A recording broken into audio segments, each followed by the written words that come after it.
The best thing you've ever eaten probably wasn't at a 5-star restaurant. It probably wasn't even the painstakingly prepared fresh produce you shelled out for at the farmer's market. It was probably off the streets. And it was likely dirt cheap. These are the best street foods you could buy for $1.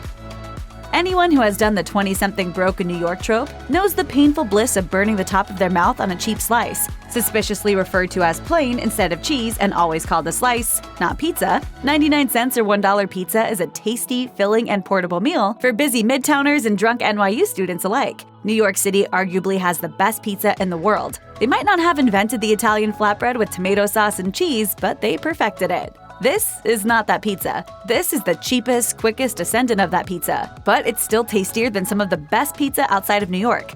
Whether it's 2 p.m. or 2 a.m., a slice is always there for you. Its crispy crust and stringy mozzarella blend to embrace you from the harsh realities of the big city. Dollar slice pizza, sometimes the cheese is lacking, sometimes the sauce is lacking. A lot of times, like we learned at lunchtime, the crust is lacking. Guai Quoon, or spring rolls, is one of the most recognizable Vietnamese street foods in the world. Although the fried version is also very popular, the fresh variety in rice paper is the perfect combination of flavors and textures. While you have the cooked pork, shrimp, and rice noodles to provide some bite and chew, the raw veggies and herbs provide a fragrant burst of crunch. Served with peanut sauce, spring rolls are a delicious, filling, and light meal on the go for just 25 cents a piece. More than likely originating from China, spring rolls were a dish made during the start of the spring season, thus its name and why it features lovely fresh ingredients. In Vietnam, they are often made with spring onions and whole shrimp, lined up in a perfect row, giving the Guai Quoon its distinctive orange and green appearance.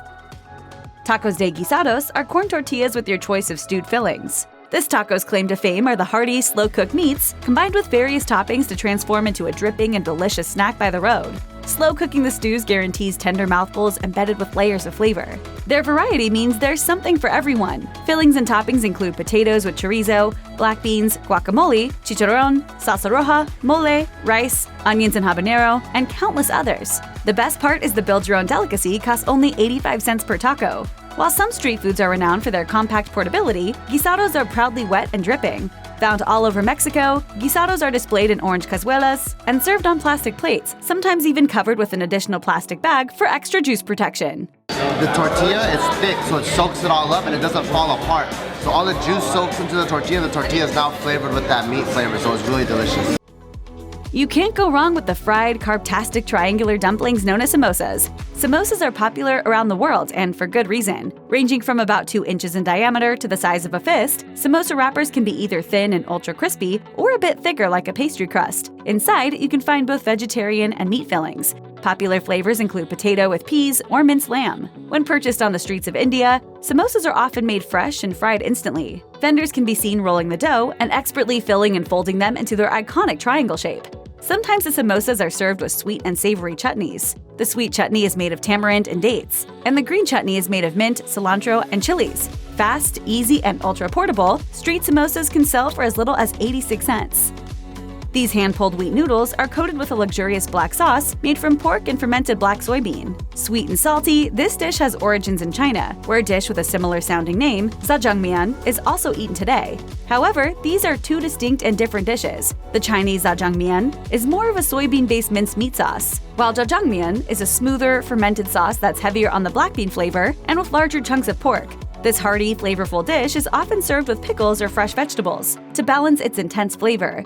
Sometimes the dish will include other vegetables such as onions, mushroom, or cabbage, stir-fried directly into the sauce. Simple yet delicious, Jajangmyeon is a popular and low-priced meal you can grab for around 80 cents from street vendors in Korea. That's good.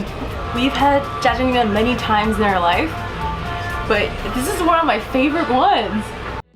Momos are delicious Nepalese dumplings that can be either steamed or fried. They have both meat and vegetarian fillings, including buffalo, pork, chicken, garlic cheese, and cheese and potato. Chopped onion and tomato are also common ingredients. Sometimes they are served alongside a curry sauce, or a special momo sauce called achar. They come as cheap as just $1 for 5. Sometimes they are small, and other times they're huge, but they are always delicious. Not just a national dish, momos are an important comfort food in Nepal, as well as in Tibet and Bhutan. They have been around for centuries and are an integral part of the food culture. With the spread of Nepalese migration, the love of momos has followed. They are now a very popular street food across India, and although they look similar to Chinese dumplings or xiaolongbao, momo are distinct in their Nepalese spices and ingredients.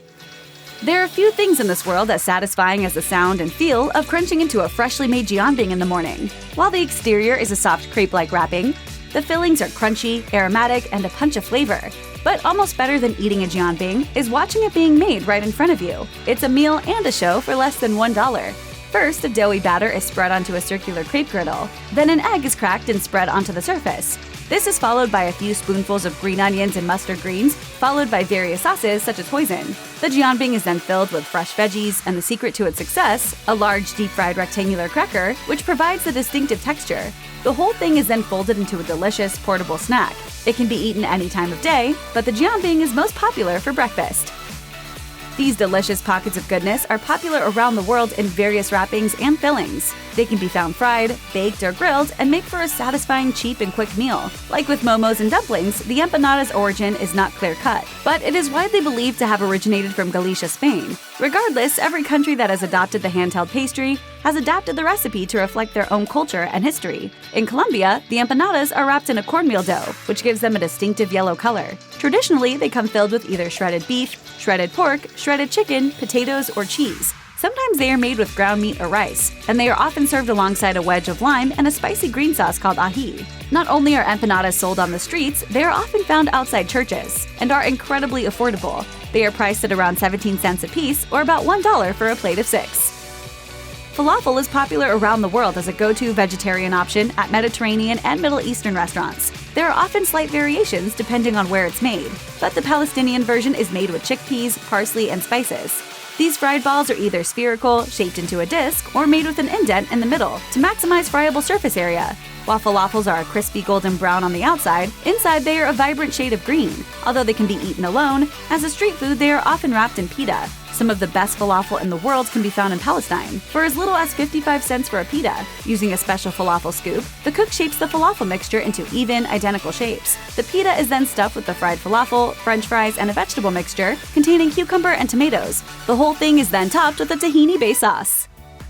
Churros are an internationally beloved pastry, with a crunchy exterior and soft, chewy inside. They come in different shapes, but the general style is a long, piped pastry with ridges along the sides. While churros originated in Spain, some historians think they might have been inspired by the Chinese youtiao. Others think it came from hungry, creative shepherds low on ingredients. Traditionally, Spaniards enjoy churros with a thick chocolate sauce for breakfast. However, churros have become a popular street food in countries like Mexico, Brazil, and Cuba. These are often larger and covered in sugar or cinnamon sugar. In Cuba, Churros Locos is the most common churro street stall. They sell foot-long churros that are covered in sugar, then filled with condensed milk. The extra-long churros are placed in small cones, which makes them perfect for carrying around town. The best part, they come cheap at just $1. One of the greatest joys of traveling is discovering a new street food that is not only delicious and cheap, but a perfect representation of a country's long and complex history. This goes for the Singaporean curry puff, a flaky, savory, craveable hand pie that represents the country's past of colonization and its thriving multicultural background. Because of the various influences on Singaporean culture, the curry puff's origins have been traced separately to the Portuguese empanada, the Cornish pastry, and the Indian samosa, but it has been found on the Malay Peninsula as early as the 1800s. The original Malay version is called epak-epak and is often made with sardines or potatoes, but no curry. The Chinese then adapted the pastry by adding chicken and egg. The modern curry puff, as it is recognized today, has been around since the 1920s, and despite Singapore's reputation for extravagant wealth, can still be purchased for just $1. It's not uncommon for a country's most recognized dish to have origins in street food. However, it is less common that a popular street food was created for the purpose of representing the country itself. This is the case for pad thai, a tangy and savory rice noodle stir-fry dish with egg, meat, peanuts, and bean sprouts. Pad Thai was created with the intent to modernize and westernize Thailand in the 1930s and 1940s. There was an effort to create a unified Thai identity to present to the world, and Pad Thai was invented to fill the part of a national dish. Because rice noodles are cheap and filling, it also provided much-needed nutrition during a time of financial struggle. However, ingredients like rice noodles and stir-fry are actually more Chinese than Thai. And even in Thailand, the dish is thought of as a Chinese dish, cooked Thai style. Regardless of its purposeful origins, Pad Thai was a hit both internationally and with locals. Its affordable ingredients helped it make an easy transition to street food, where it still thrives today. This perfect blend of sweet, salty, sour, and spicy can be purchased freshly cooked for around 85 cents. Kue pancong is made on a special griddle that has rows of indented semicircles, which allows for the batter to cook in the shape of half discs. A thick white batter made with shredded coconut, coconut milk, a pinch of salt, and rice flour is then pressed onto the griddle, filling the spaces. The cakes are then steamed with a large lid and brushed with margarine before being topped with sugar and served. While the exterior is lightly grilled by the griddle, the interior is soft and chewy. A dozen of these tasty cakes will cost as cheap as 30 cents. This fragrant Indonesian coconut cake also has various regional names. While in the capital it's called kue pancong, which simply translates to pancake. In Java, it is sometimes called gandos. In Surabaya, it's called raisin cake. It also goes by the names bandros, tratek jaran, and aluman. Regardless of its many aliases, the main ingredients of coconut, coconut milk, and rice flour stay the same. In an effort to be fast, portable, and affordable, sometimes street food is only temporarily filling, or more of a snack than a meal. This is not the case for Nasi Lemak, a dish of steamed coconut rice served with various toppings. Nasi Lemak is an especially popular lunch dish due to its filling nature and cheap cost of just $1 per plate. It's so beloved, it is known as a national dish of Malaysia, but can also be found in Singapore or wherever Malaysian immigrants have settled. Nasi Lemak is made by steaming rice with coconut milk and pandan leaves. Some recipes will call for fragrant additions such as onion, lemongrass, ginger, salt, and sugar. Nasi lemak ayam goreng, or nasi lemak with crispy fried chicken, is especially popular. Chicken legs and thighs are bathed in a curry batter and deep fried. Any extra crispy bits are served as a topping. Served alongside nasi lemak is often fried peanuts with anchovies, cucumber, hard-boiled eggs, and spicy sambal sauce. Check out one of our newest videos right here. Plus, even more MASH videos about your favorite foods are coming soon. Subscribe to our YouTube channel and hit the bell so you don't miss a single one.